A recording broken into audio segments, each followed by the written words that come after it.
اب والد کو اگر نکال دیا تو والد کو آنے سے کس نے روکا ہوا ہے؟ وہ الگ بات ہے کہ آپ جو ہے آپ کے والد صاحب آ کے عدالتوں کا سامنا نہیں کرنا چاہتے، آپ کے والد صاحب آ کے واپس جیل کی شکل نہیں دیکھنا چاہتے۔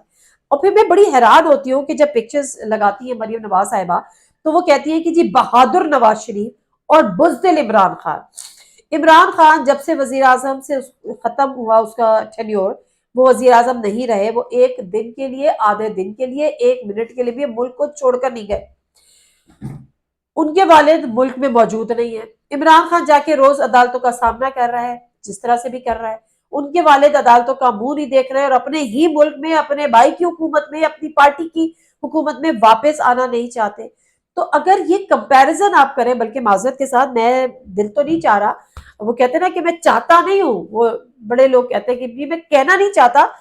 لیکن معاملہ یہ ہے تو میں کہنا نہیں چاہتی، لیکن میں سوشل میڈیا پہ ایک کلپ دیکھ رہی ہوں جو مجھے بڑی ہنسی بھی آئی، کیونکہ جب عوام ہے نا تو عوام جو ہے وہ بڑی باشعور ہو چکی ہے، اس کو سب پتا ہے۔ اب ایک خاتون صاحبہ کہہ رہی تھی کہ اگر ان کو لیول پلینگ فیلڈ چاہیے نا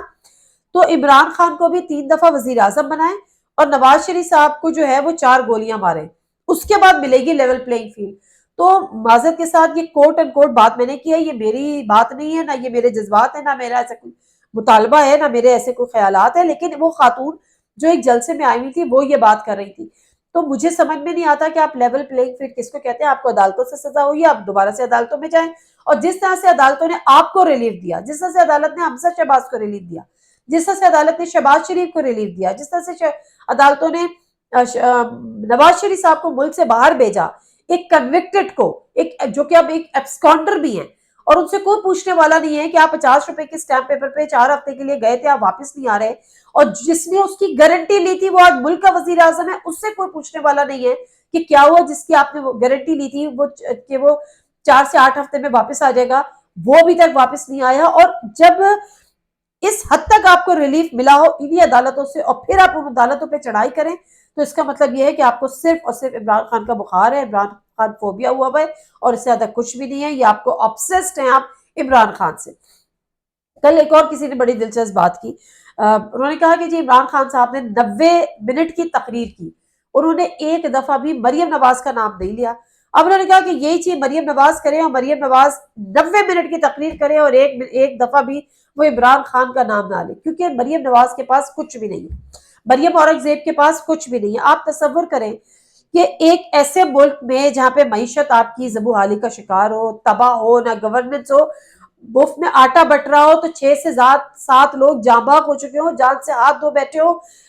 پولیس ان کے اوپر لاٹھی چارج کر رہی ہے، مطلب عجیب تماشا اس ملک میں لگا ہوا ہو، اس ملک کی انفارمیشن منسٹر، مجھے یہ لگتا ہے کہ مریم نواز صاحبہ کو یا جو بھی نواز شریف صاحب، شہباز شریف صاحب ہیں، کم از کم جو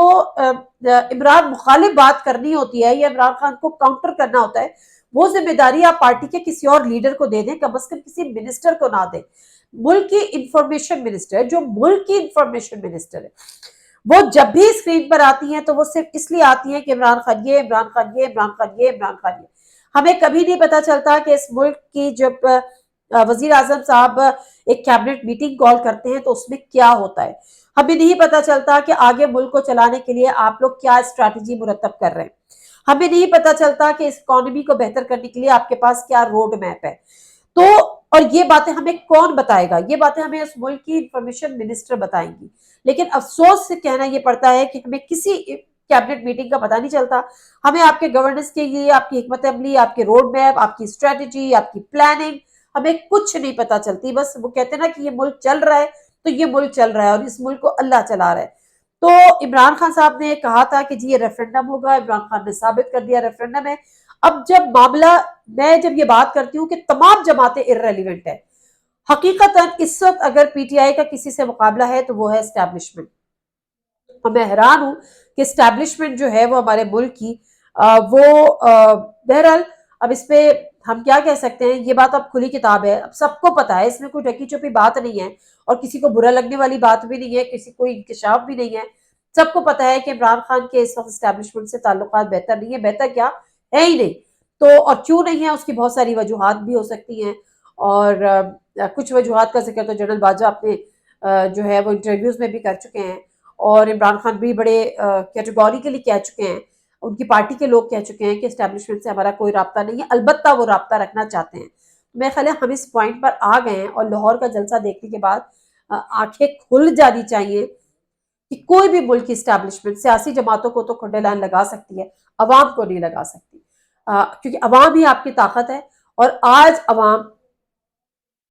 انفارچونیٹلی آپ کے ساتھ نہیں، عمران خان کے ساتھ کھڑی ہے۔ ناظرین، مرزا کو اجازت دیجیے، اللہ حافظ۔